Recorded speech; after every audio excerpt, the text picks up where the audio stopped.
But the news was just announced that WNBA TV ratings are down more than 50% since Caitlin Clark's injury. And it was also reported that the Indiana Fever television viewership is also down over 53%. Now, I know a lot of us were expecting some sort of dip since Caitlin Clark has been out with injury, but I don't think all of us were expecting the entire viewership of the entire WNBA. The WNBA just got a reality check.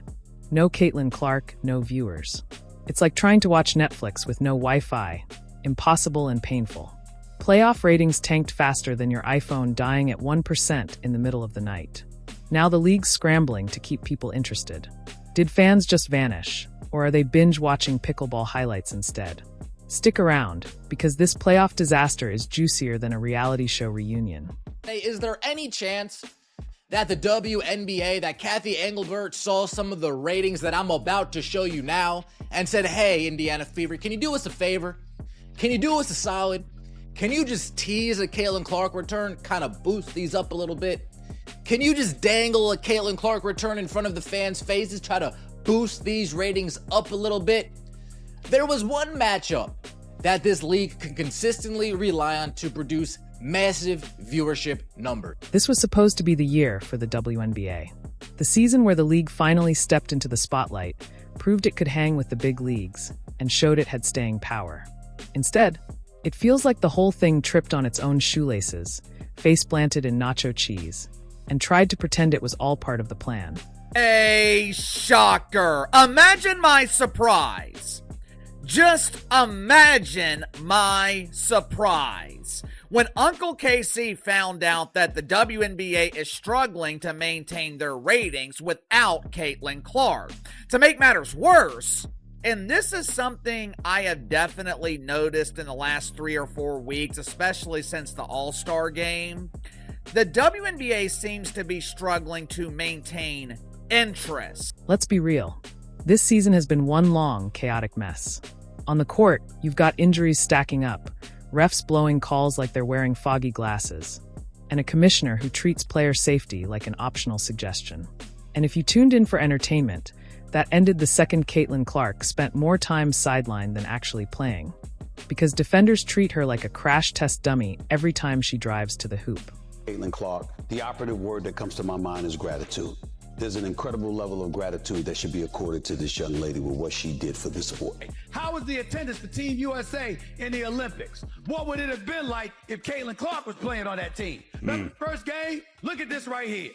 National broadcast viewership. What are we talking about here? 1,000, what is that? 1.219? Is that the number? And the game afterwards got 485,000. So the Fever and their game against the Minnesota Lynx was 1.219 million.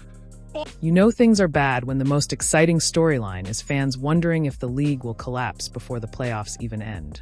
Spoiler, it's hanging on by a single piece of duct tape and pure denial. WNBA's black superstars should thank their lucky stars. For the record ratings Caitlin Clark is detonating, even if new fans are mostly white fans. It doesn't matter what color eyeballs are. But the other day, I must admit, it hit me like Katie Bell Henderson telling me that's enough.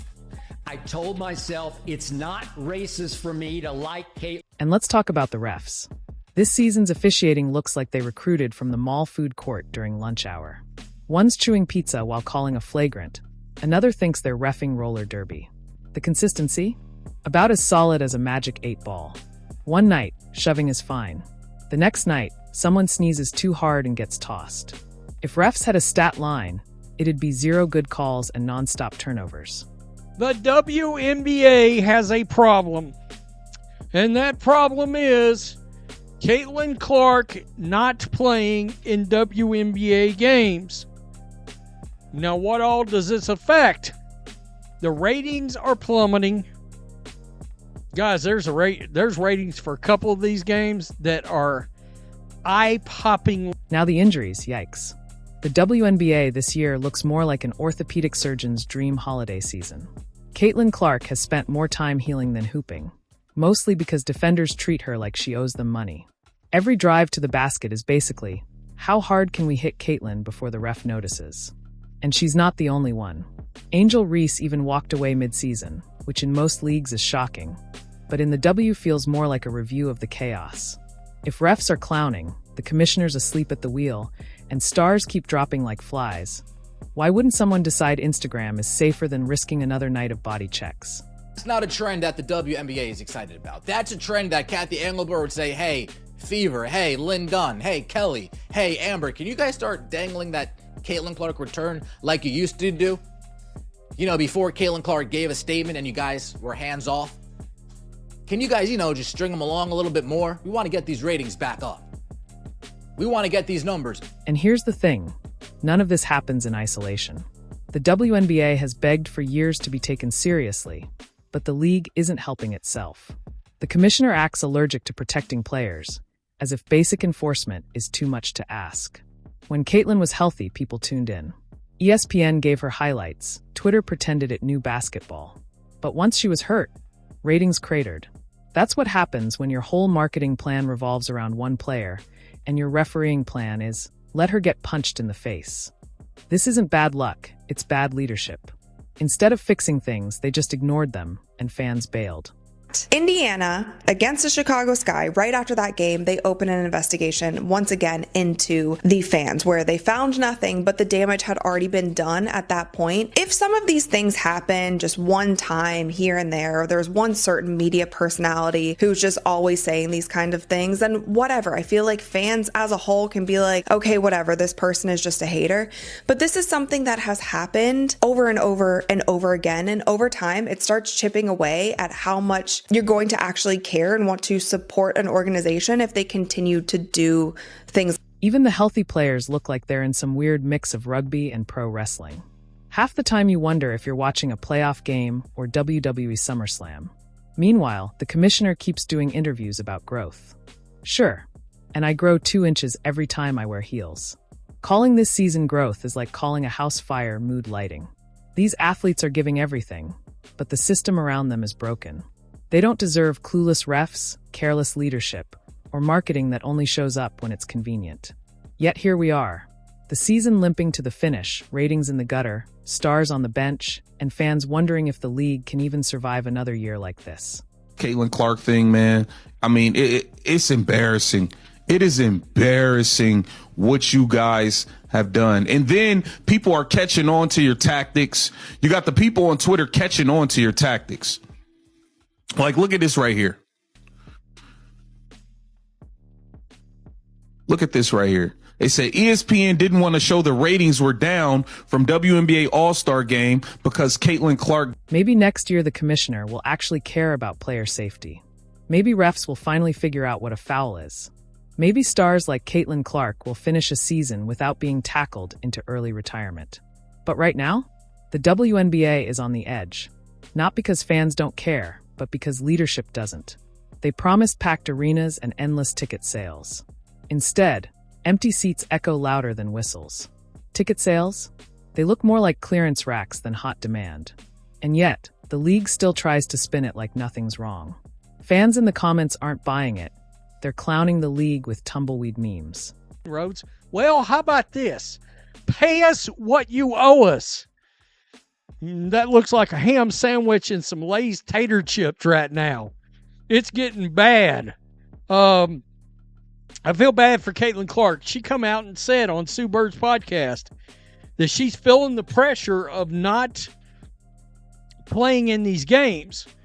And that Fever Sky viewership fell off the map. And let's not forget the commissioner herself. She gets on camera insisting the league's never been stronger. That's like the Titanic's captain bragging about how great the ship looks underwater. It's denial at its finest. Fans are begging for accountability over the injuries, the refs, the lack of protection for stars. And the response is silence, or some can line about reviewing protocols. Everyone knows the truth. Without stars, there's no product. The NFL treats quarterbacks like priceless glass. In the WNBA, Caitlin Clark gets shoved into the scorer's table, and the refs yell play on. No wonder fans are fed up. Good news news and some bad news for those who are fans of pretend basketball, for those who are desperate to see the WNBA succeed, even though this dump of a league can't seem to get the hell out of their own way. Now, the WNBA, they refer to these people as fans, but the rest of us, we prefer to call them the mainstream media. And the fans? They deserve medals. Imagine sticking it out through this circus, buying tickets, repping jerseys, showing support, only to get rewarded with chaos, injuries, and refs that make high school games look professional. They've been strung along like it's a toxic relationship.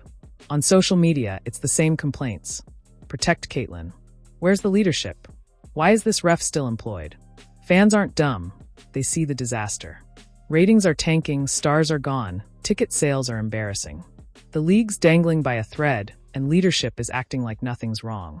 You see, this is exactly what we were talking about. WNBA All-Star ratings are in for 2025, and it is down 40%. 40% from last year. That's bad.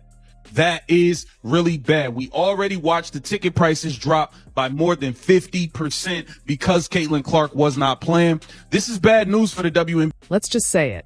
This season is already a bust. No PR spin can save it. You can't slap paint on a crumbling wall and call it a mansion. Caitlin Clark had casual fans actually tuning in for once. The league wasted it. They've become the example of how not to run a pro sports league. Injuries unchecked, refs out of control, tickets overpriced for YMCA-level basketball. It's a self-destruction masterclass. And the saddest part? It doesn't have to be this way.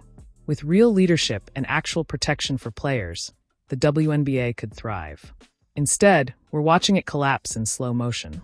You guys can sit there and say, oh, you guys are just trying to uplift one player. Oh, the league is more than one. I agree, the league is more than one player. It's more than one good basketball player. But is there more than one player that moves the tide? No. So as this ugly season drags to the end, let's call it what it is, a train wreck. The commissioner can say growth all she wants, but fans see the truth.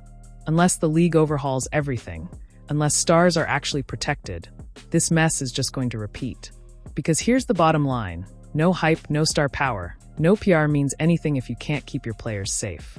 Until that changes, the WNBA will keep stumbling season after season, while fans keep asking themselves why they should even bother.